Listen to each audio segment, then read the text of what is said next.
Bonjour à toutes et à tous et bienvenue dans ce nouvel épisode de Furiosa le podcast. Je suis Nicolas Gilly et je suis comme d'habitude en compagnie de Johan Orzulik, l'expert en fatality de la critique cinéma. Salut Johan. Salut Nicolas. Aujourd'hui nous allons nous intéresser à Mortal Kombat 2 de Simon McCoy, réalisateur du premier Mortal Kombat de la nouvelle génération qui était sorti en 2021 directement en VOD en France because le Covid.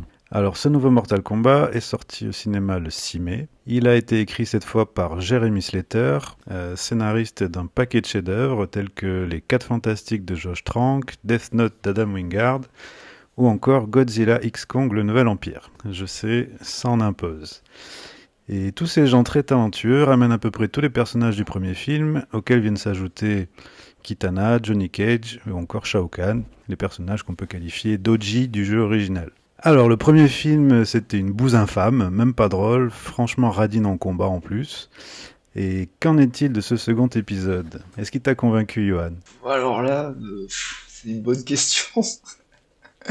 Bah écoute, moi quand je suis entré dans la salle pour voir le film, j'en attendais tellement rien parce que le précédent, j'ai trouvé que c'était même plus que nul, j'ai trouvé ça que c'était honteux. Même sans parler de la licence Mortal Kombat, je trouvais qu'en termes de films d'action, de films d'arts martiaux, je trouvais ça honteux. Vraiment, pour moi, ça tenait du blasphème, j'ose le dire. C'est vraiment c'était du pur blasphème, aussi bien vis-à-vis de la licence que du cinéma d'arts martiaux, ou même plus généralement du cinéma d'action tout court. Donc autant dire, quand je suis entré dans la salle, j'y suis allé avec un œil torve, voilà, donc en attendant rien. Et j'avoue que dès l'introduction, je savais plus du tout où me situer. C'est parce que, bon, pour faire très simple, ça raconte l'histoire, l'introduction du film raconte la genèse, l'enfance de la princesse Kitana et comment Shao Kahn s'est emparé de son royaume. Et là, j'ai halluciné parce que déjà le film a plus de thunes que le précédent. Enfin, semble avoir plus de thunes que son prédécesseur. Et surtout, ce qui m'a choqué, c'est que le cinéaste, littéralement, on a l'impression qu'il croit qu'il filme Le Seigneur des Anneaux.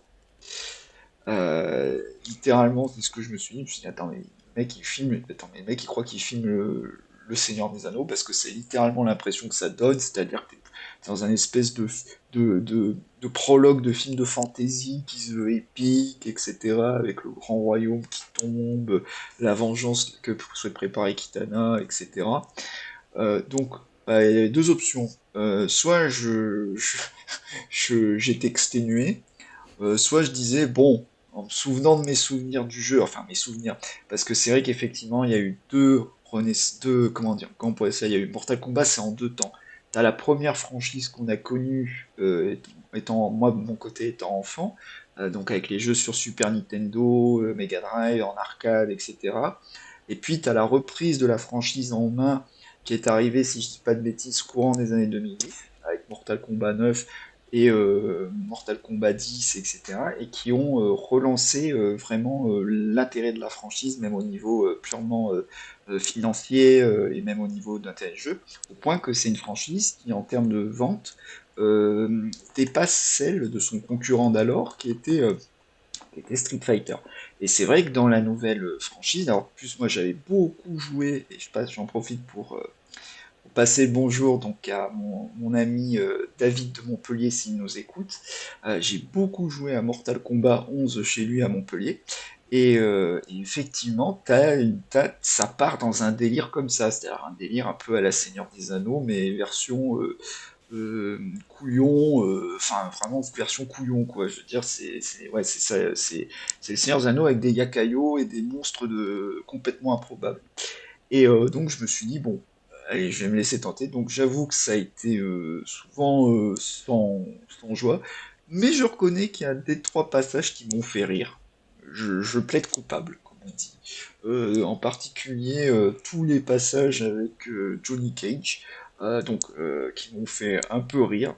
Il y a des punchlines qui sont tellement nuls, mais tellement les mecs croyaient réinventer la roue que ça m'a fait rire. Je pense qu'on a les mêmes en commun. Voilà, donc et en plus, je l'ai vu en VF. Alors, pour le coup, big up à Donald Regnault qui a assuré la direction artistique de la VF. Et je dis ça sans ironie parce qu'il a parfaitement saisi l'état d'esprit de ce qu'il avait entre les mains, et donc ils se sont amusés. Vraiment, tu sens ils se sont amusés parce que ça va à un point où lorsque tu es dans la convention dans laquelle Johnny Cage, le pauvre, il est tout seul, plus personne vient le voir parce que c'est une star has-been de vieilles séries B d'action. T'as des références vocales à Kayane et à Marcus de Game One. Donc voilà, donc, j'ai dit bon bah écoute, je le prends comme ça. Donc j'avoue, j'ai trouvé le film un peu moins honteux parce que j'ai quand même pas, il y a deux trois passages qui m'ont fait marrer, on va y revenir et pourquoi ça m'a fait marrer. Mais sinon ça reste nul, c'est-à-dire que le Real n'a aucune idée, le tournoi est relégué au second plan.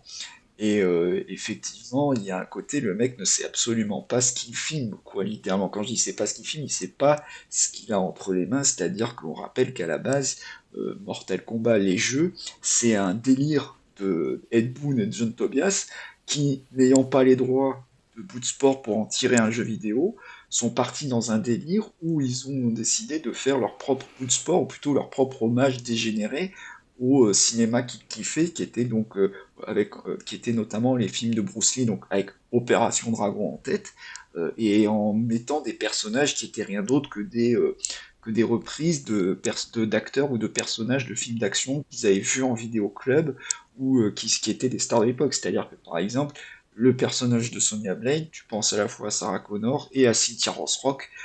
Voilà, bon bah Johnny Cage, c'est C'est Jean-Claude Van Van Damme Damme. parce qu'il reprend même le coup dans les parties intimes, on va dire, qu'il fait dans Bloodsport. Liu Kang, c'est Bruce Lee. Goro, il sort de Jason et d'un film de Ray Harryhausen. Enfin bon, voilà, donc c'est pas des trucs. Et Raiden, bien évidemment. Et donc il y a une blague méta dans le film qui est nulle parce qu'elle se veut rater, mais elle m'a fait rire.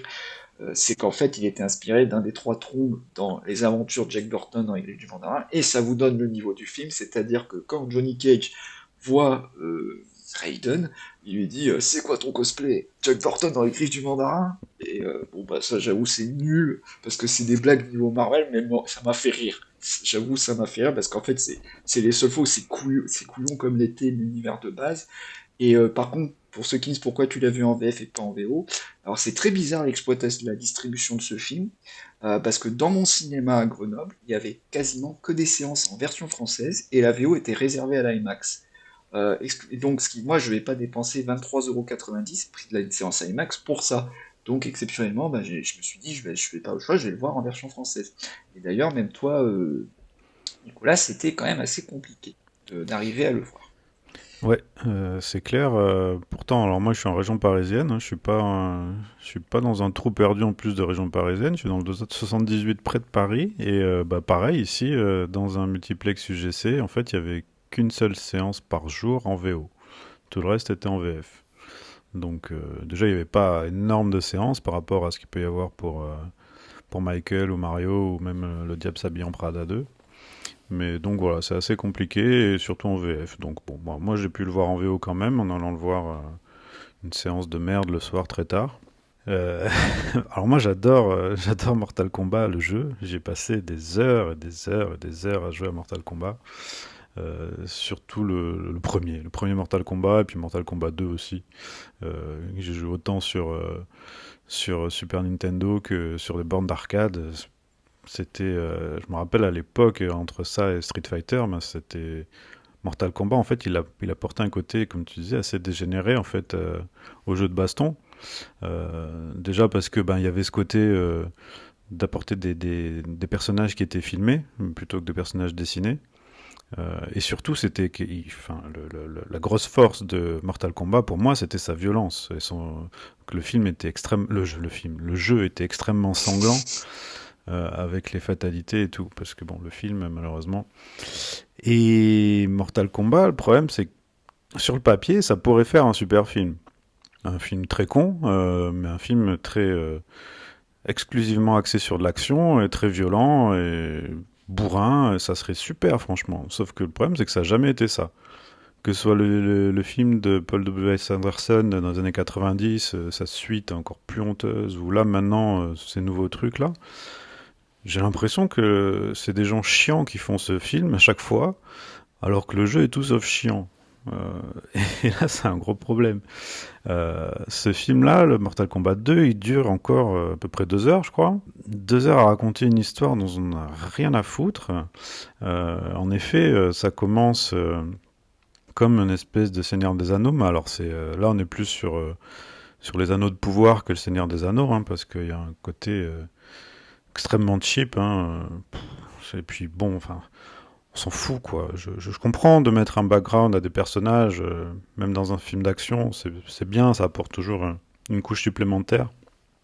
Mais bon, à la base, ce que tu veux voir quand tu vas voir Mortal Kombat, c'est des combats. C'est pas une espèce de mythe, de mythologie, de je sais pas quoi, de royaume et tout. Faut garder ça en arrière-plan, pourquoi pas, voilà, pour juste histoire de dire on fait pas que des bastons et puis c'est tout. Mais c'est un film qui est censé être axé sur des combats. Et malheureusement, là. Alors, par rapport au premier film, cette fois, il y a des combats et il y a un tournoi. C'est déjà. Quelque part, c'est un bon point. Parce que c'était un des nombreux gros défauts du premier. Euh, Sauf qu'en effet, tout ça est relégué un peu au deuxième plan. Et puis, encore une fois, c'est des combats qui sont tout mous, quoi. Alors, c'est pas mou comme les combats du film de Paul W.S. Anderson que j'ai revu là, où c'était vraiment. On a l'impression que les personnages ils bougent au ralenti, c'était atroce les combats. Là, ils bougent un peu normalement. Les combats sont pas trop mal filmés, vu ce que les acteurs et actrices sont capables de faire, parce que bon, voilà, pareil, quand tu fais un film de combat, c'est pas mal de prendre des comédiens qui sont capables de se battre, hein, c'est toujours plutôt cool. Là, c'est pas le cas. La plupart, franchement, c'est vraiment pas impressionnant. Donc, Simon McCoy, il apporte un peu de dynamisme avec sa mise en scène et son montage. C'est pas honteux là-dessus, ça va, ça se regarde. Mais c'est pas non plus la folie, quoi. Ça va pas très très vite. C'est pas très impressionnant. Souvent, c'est expédié un peu comme ça à la va-vite. Il y a des combats qui sont, il y a des combats qui sont honteux. Je pense notamment au combat de Cole Young contre Shao Kahn. C'est franchement c'est embarrassant. C'est embarrassant parce que on a un personnage, celui de Cole Young, qui est assez intéressant sur le papier. Il a un pouvoir qui est assez intéressant et il se fait écraser comme une merde. Voilà. Genre non bah toi tu sers à rien. Fut. Allez. Et il y a plein de trucs comme ça dans le film.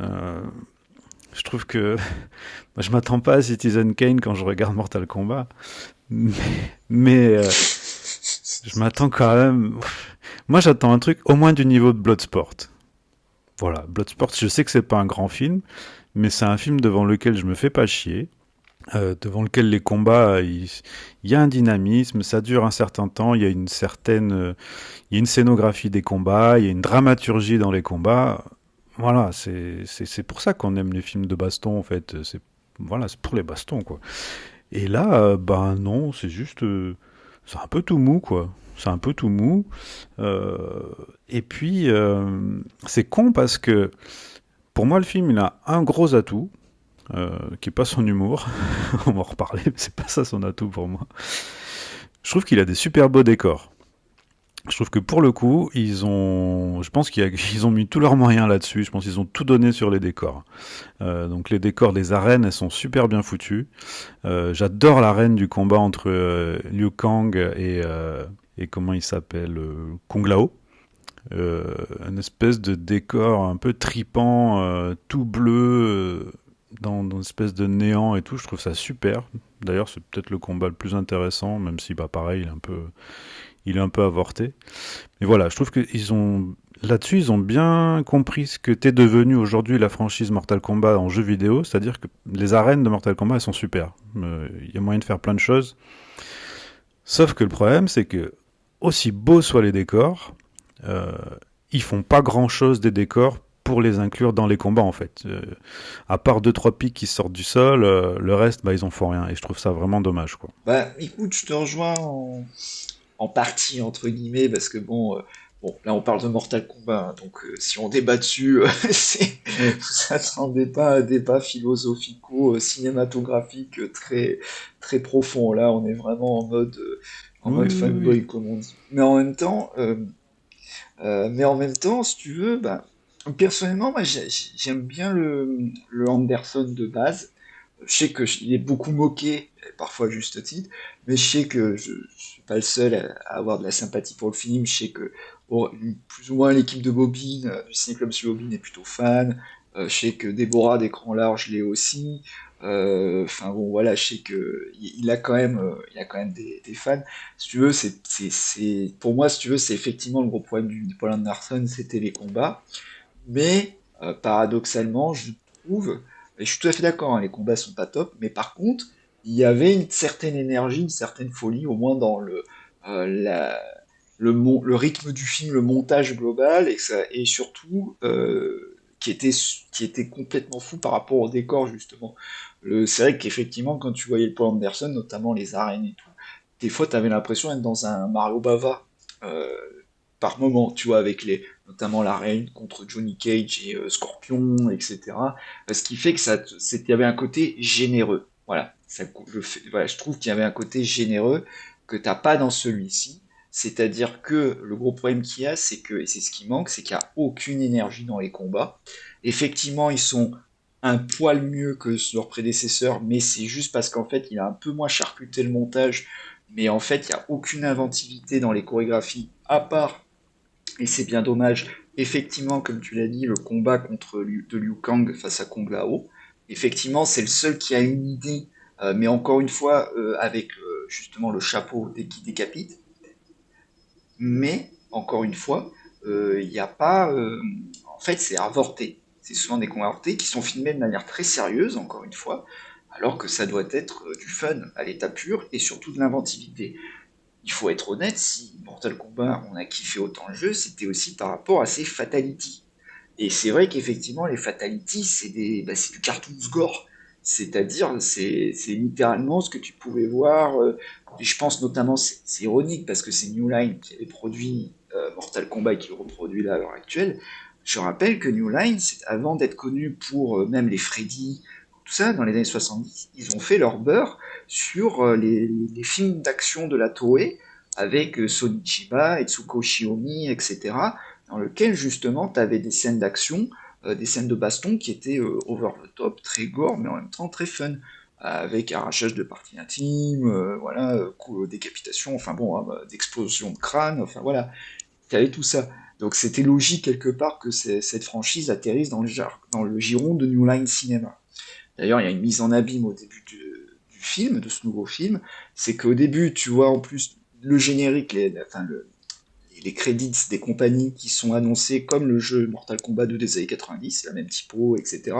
Et le film d'action dans lequel joue Johnny Cage, qui est un film crédité New Line Cinema. En plus, c'est à peu près la même intro que le film de 95. Voilà, la même présentation, etc. Un peu de choses près. Mais voilà, donc moi j'attends de la générosité quand je vais voir un truc comme ça. La générosité défiante, mais de la générosité. Et en plus, je trouve ça hyper ironique quand à côté, t'as des films comme Malignante, ou justement même le dernier acte de Substance, ou même une autre production Noulian qui est sortie l'année dernière, qui est le dernier Destination Finale Bloodlines, qui est effectivement, qui eux proposent dans leurs excès-gore ce que moi j'attendais de voir dans un Mortal Kombat comme ça, c'est-à-dire du cartoon gore qui va à fond, qui n'a aucun complexe à y aller dans l'inventivité craspec, et qui en rajoute même des couches et des couches et des couches. Et ça, effectivement, tu l'as pas. Si ce n'est un tout petit peu à la fin, mais même là, tu vois, le combat final contre Kitana et Shao Kahn, et ça, c'est aussi un de mes gros problèmes que j'ai. Alors, ça, c'est plus par rapport au film de Paul W.S. Anderson, qui, et ça par contre, tout le monde est d'accord dessus, a une BO de qualité exceptionnelle. Et je parle pas du thème Techno Syndrome, je parle vraiment des artistes qui ont été conviés dessus, parce que tu as les grands noms de l'époque qui étaient KFDM, Tuno Reactor avec Tracy Lord, etc.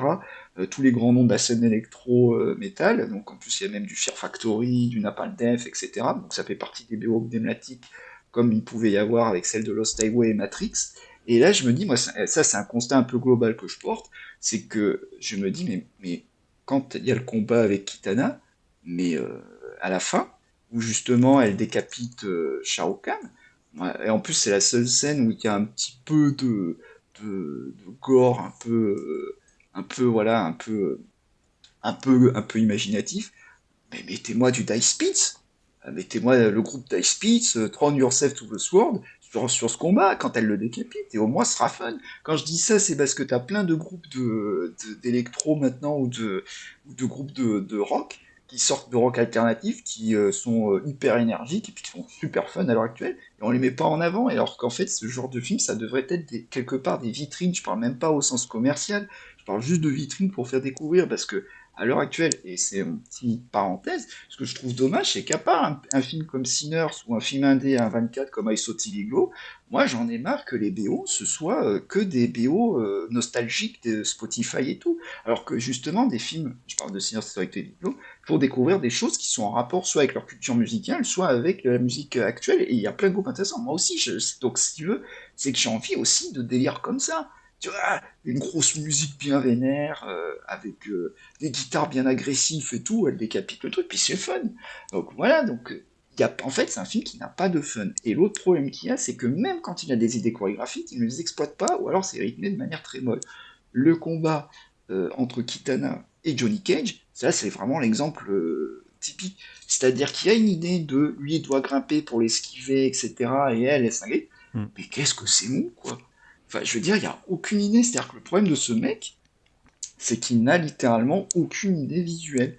C'est-à-dire qu'il pourrait filmer ça de manière... c'est filmé comme une série télé, en fait. Et l'autre problème moi que j'ai, tu dis que les décors sont impressionnants, certes sont impressionnants, mais ils sont pas du tout mis en valeur. Moi, je trouve qu'il y a un gros problème au niveau encore une fois, de la photographie, de la direction artistique, etc. Moi, je trouve que la manière dont c'est éclairé, moi, je trouve ça atroce.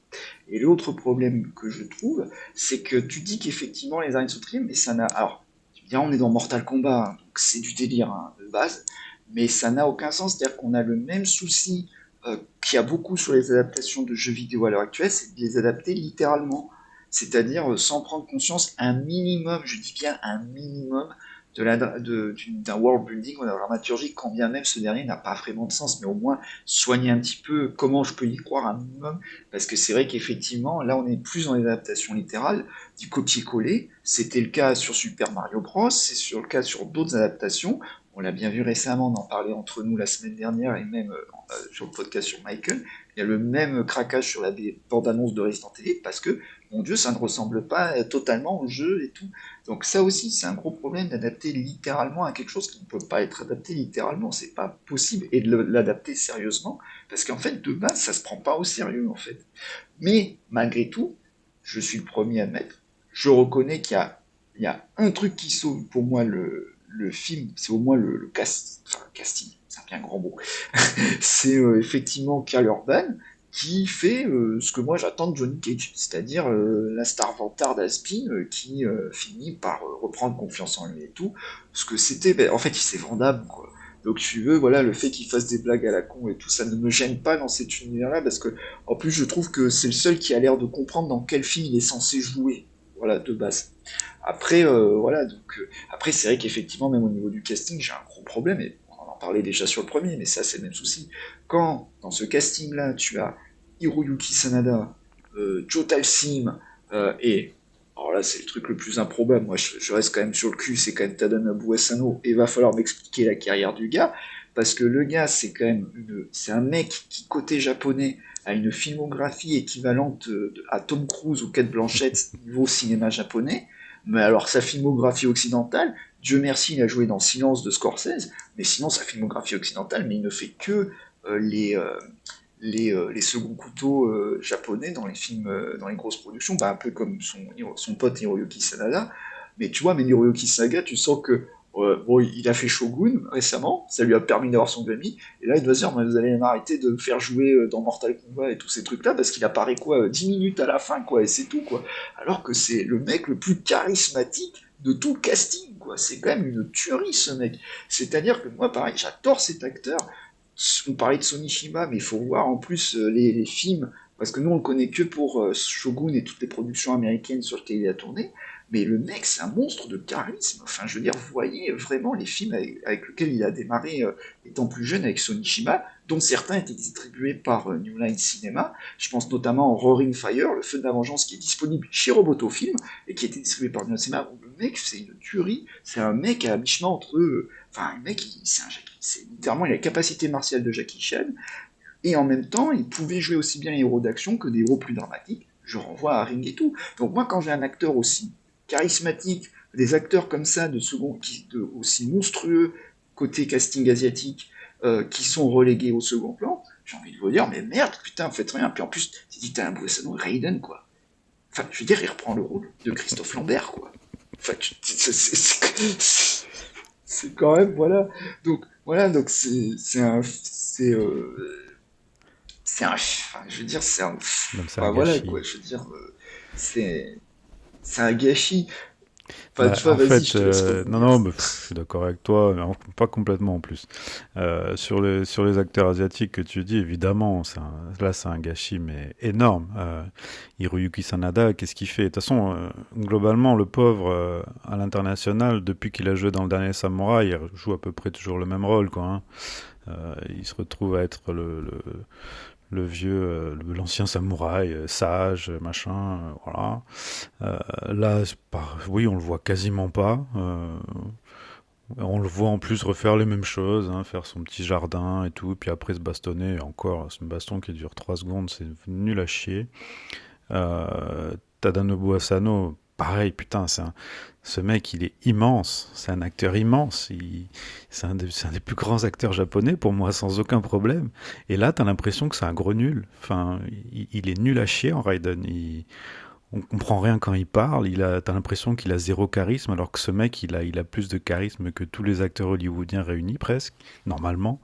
C'est une direction d'acteur qui est atroce. Et c'est vrai qu'il y a Jota Slim. Jota Slim, putain, le mec, c'est un des acteurs d'action les meilleurs aujourd'hui, qui bouge le mieux, qui a les meilleures capacités martiales, on va dire. On en reparlera un autre jour, mais il est dans un film qui s'appelle The Furious. Il est impressionnant dans The Furious. C'est un mec il est très fort, il se bat très bien. Et là, alors, en plus d'incarner un Sub-Zero qui fait pas de glace, cette fois, on va savoir pourquoi. Le mec, voilà, c'est Sub-Zero. Alors on l'appelle même plus Sub-Zero parce que c'est son pendant maléfique, là, ou je sais pas quoi, Bihan. Sub-Zero ne fait pas de glace dans Mortal Kombat 2, hein, c'est con parce que on a tout ce qu'il fait dans Mortal Kombat. Là, ce qui était, pour moi, mes deux personnages préférés dans Mortal Kombat, ça a toujours été Scorpion et Sub-Zero. Scorpion parce qu'il a sa tête de mort là et puis son espèce de filin, et Sub-Zero parce qu'il faisait de la glace. C'était cool quoi, des ninjas qui font des trucs comme ça. Bon, là, non, il fait plus de glace. Scorpion, voilà, c'est devenu un papy. Hein, voilà, c'est nul. Leur combat, il est nul, nul, nul, nul. Et pour Johnny Cage, alors j'aime bien Karl Urban, je trouve sympathique, tu vois. Sauf que là, en fait, j'ai l'impression qu'il est un peu en mode The Boys. Donc c'est Karl Urban qui s'en bat les couilles. Alors ça lui va très bien ce genre de rôle, hein, sauf que euh, je suis pas convaincu moi pour incarner Johnny Cage. Quand je vois Karl Urban, je vois pas une star de cinéma d'action, ni actuelle ni passée. C'est ce qu'il est censé représenter là, hein. Mais en même temps, quand on te montre l'extrait de film au début du film, là, pareil, c'est honteux. Cette fausse bande-annonce, là, je trouve ça vraiment bidon, quoi. Ça représente en rien l'idée de Johnny Cage, je trouve. C'est pas du tout Van Damme. C'est un mec qui joue dans des espèces de parodies absurdes à la Asylum, quoi. C'est nul. Nul, nul, nul. Et du coup, ce Johnny Cage-là, j'ai du mal à l'acheter. Après, voilà, Karl Urban, il est sympathique. Donc, en effet, ses vannes sont plutôt cool. Parce qu'il a un bon rythme au niveau du dialogue. D'ailleurs, je pense qu'il a...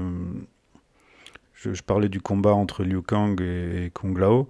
Le combat entre Johnny Cage et Baraka, c'est sûrement celui qui est le plus inventif, on va dire. Sûrement celui qui utilise... Le Et plus c'est le drôle, plus oui, oui. drôle aussi, C'est c'est celui qui celui utilise le où, mieux les décors. c'est celui où t'as Et l'esprit. c'est bourrin, très con, mais ça marche plutôt pas mal. Après, ben, pareil, le personnage de Baraka, putain, alors autant visuellement ça colle plutôt bien, je trouve que c'est sympa ce qu'ils ont fait, le côté repoussant, ils l'ont bien retrouvé. Par contre, ils en ont fait une espèce de neuneu, c'est trop bizarre. T'as l'impression qu'ils respectent aucun personnage dans ce film, de toute façon. C'est- Bah, tu sais, mais c'est comme les persos féminins, les Kitana et Oh. Jade, enfin, voilà quoi, ils sont relégués au second plan, tu fais bon, Bah oui, voilà mais puis quoi, en je veux plus, dire. ils te font ils te sortent une espèce d'intrigue où, vu qu'on n'y croit pas, tous les petits retournements qu'il y a, parce que Jade, bon bah voilà, elle sert à fond Shao Kahn, et puis d'un coup, oh, elle est plus contente, elle a plus envie de servir Shao Kahn, donc elle tape son bâton par terre, elle casse la statue de Shao Kahn, et oh, elle a changé d'avis. C'est nul, mais qu'est-ce que c'est con. Oh putain, j'en revenais pas, franchement. Mais c'est du con pas drôle en Mais fait, c'est ça le problème, c'est que c'est c'est du ça. con pas Le drôle. problème de ce film, c'est que il est bête, mais il se prend quand même au sérieux, et c'est tout ce qu'il devrait pas être. Il devrait être bête fun, mais il est bête sérieux, donc ça marche pas en fait. Il est jamais fun ce film. Il est jamais fun. Ça devrait être un espèce de défouloir, et ça l'est jamais. Ouais. Ben, après, l'autre souci qu'il y a, et ça on va en reparler, ben, il faut en parler parce que c'est un film qui est conçu par rapport aux critiques du précédent, encore une fois, sur Internet. C'est-à-dire qu'on se souvient, c'est-à-dire que le film, le premier, ça a été un succès, mais je pense plus de circonstances d'ailleurs, parce que c'était le Covid et HBO Max et tout. Mais par contre, faut quand même en parler du personnage de Cole, de l'acteur, parce que c'était un des personnages qui avait reçu le plus de critiques. Hmm. Et même moi, j'avoue, j'aimais pas le personnage de base, je comprenais même pas. En plus, c'est le côté absurde de celui-là, c'est-à-dire qu'en fait, ce Mortal Kombat 2, c'est le vrai premier Mortal Kombat en fait, en termes d'intrigue. Mais c'est ce qu'on voulait. Mhm. Enfin, je veux dire, enfin, c'est soi-disant un tournoi et tout, alors que le premier, c'était on prépare le tournoi. Donc le personnage de Cole, tout le monde s'en foutait, mais moi, je le trouvais nul.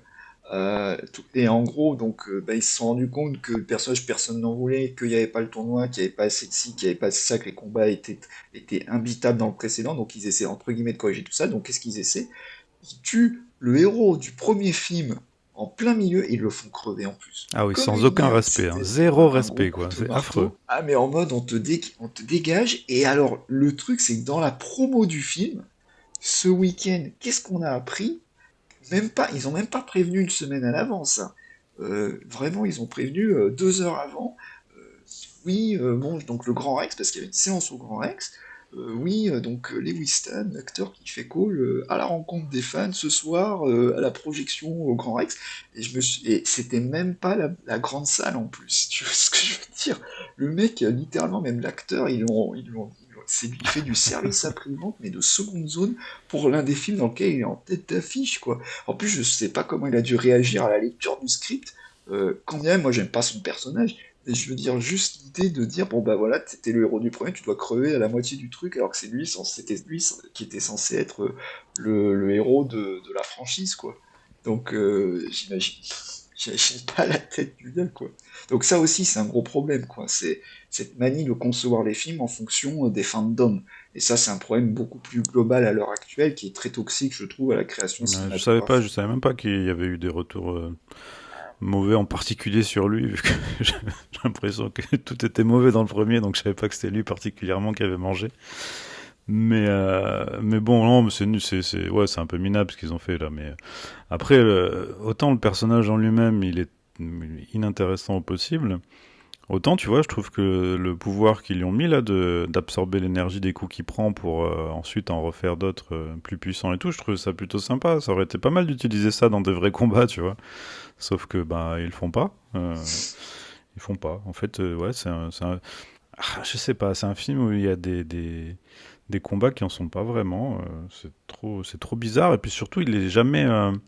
Je sais pas, t'adaptes un jeu de baston. Donc c'est sûrement le genre le plus bas du front qu'il peut y avoir dans le jeu vidéo, hein, un jeu de baston.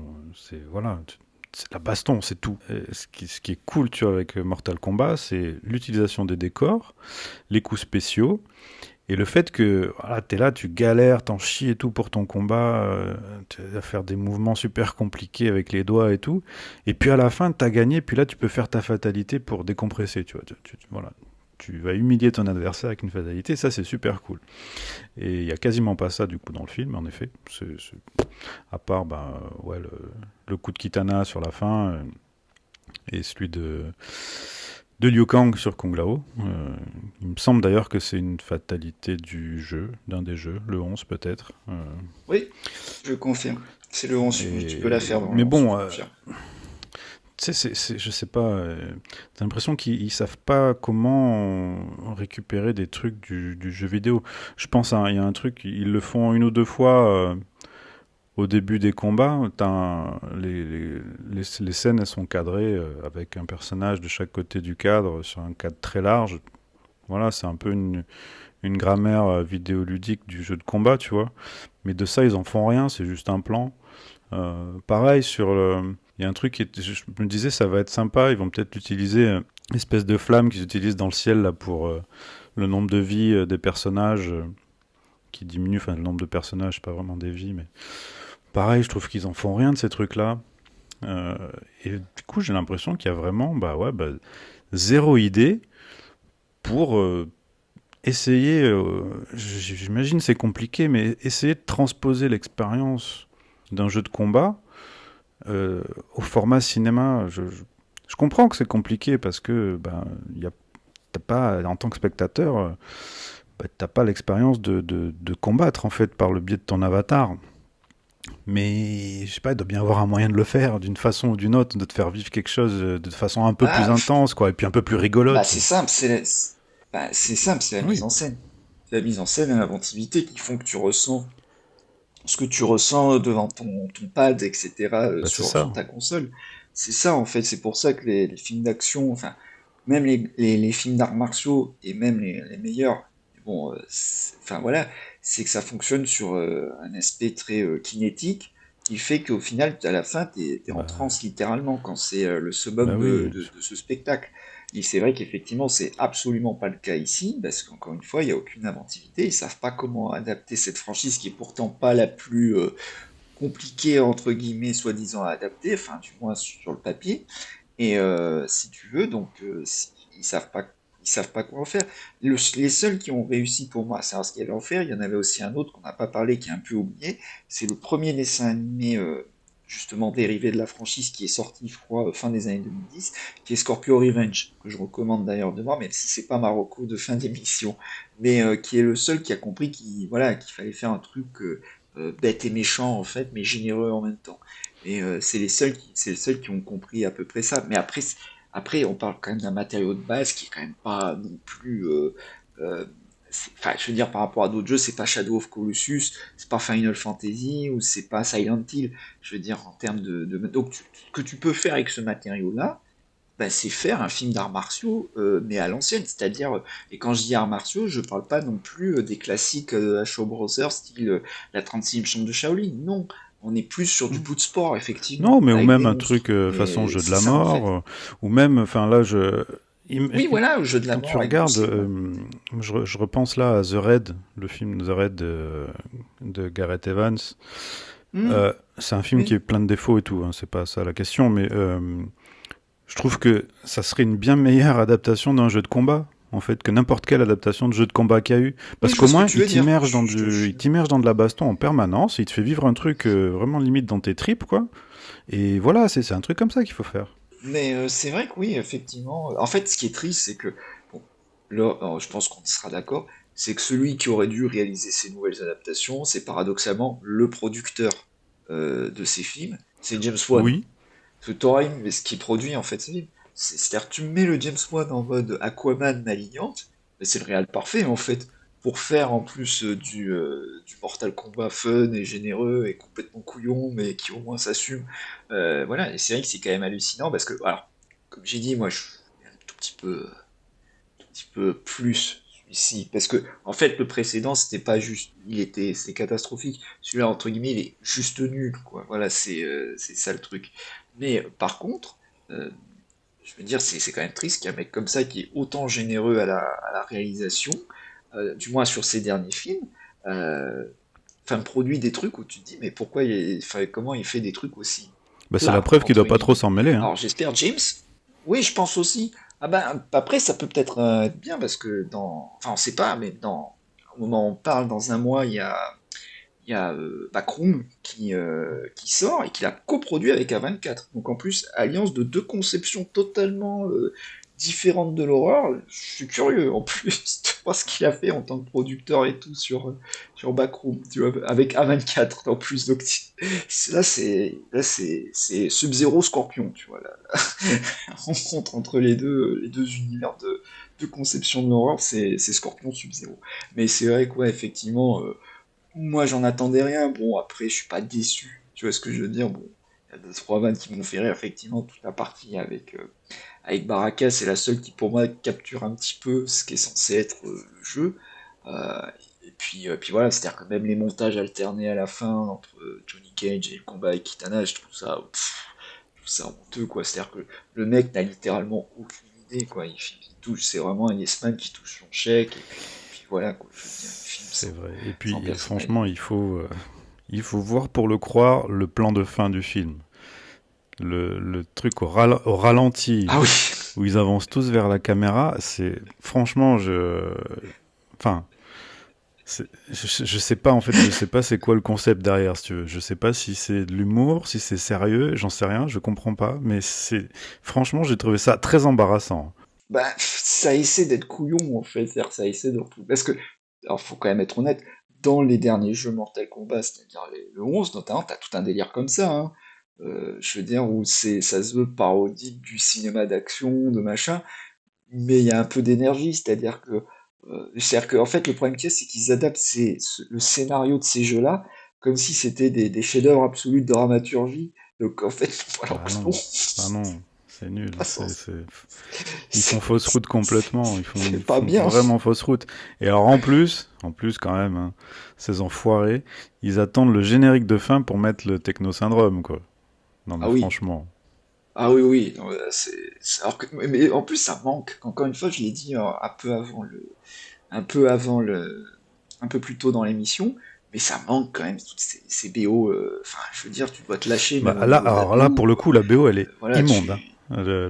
Enfin, déjà, on l'entend presque pas, Ah mais non, mais elle est immonde, hein, le c'est atroce. compositeur là. C'est atroce. Il y a aucune Ah mélodie, mais rien du tout. C'est une espèce d'ombre sonore. non, c'est du Oui, oui, sous-Zimmer mais quoi. sous C'est du encore. sous-Zimmer. C'est Benjamin. Oh oui, non, mais c'est du sous-sous. Mais c'est comment il s'appelle? C'est Benjamin Wesley, mais c'est qui est Ah pas non, un mais bon là, c'est compositeur affreux. entre guillemets. Enfin moi, enfin en tout cas de ce que j'ai pu écouter, du peu que j'ai écouté de CBO, que ce soit sur ça ou sur, Non, c'est non, pas là, c'est GG quoi. vraiment, c'est Donc, difficilement écoutable, hein, franchement. Enfin, je trouvais ça vraiment immonde. Enfin, bref. non, non. Donc, Bon, hein, voilà. On va enfin bon. pas s'éterniser plus que de raison sur cette énième adaptation ratée d'un jeu vidéo, parce que voilà, hein, c'est un peu. D'autant qu'on en a une seconde Oui, dans le bientôt, courant oui, de l'année. du coup, on est obligé de tout miser sur Street Fighter. Bon, bah, on verra, hein. Voilà, donc c'est tout pour c'est tout pour ce Mortal Kombat 2. Voilà, franchement, je peux même pas vous conseiller d'aller le voir pour faire votre propre avis. Honnêtement, attendez qu'il sorte en VOD, regardez-le autrement, mais ça vaut vraiment pas le prix de sa place de cinéma. Bon, ben on va terminer avec nos recommandations. Qu'est-ce que tu recommandes, Johan?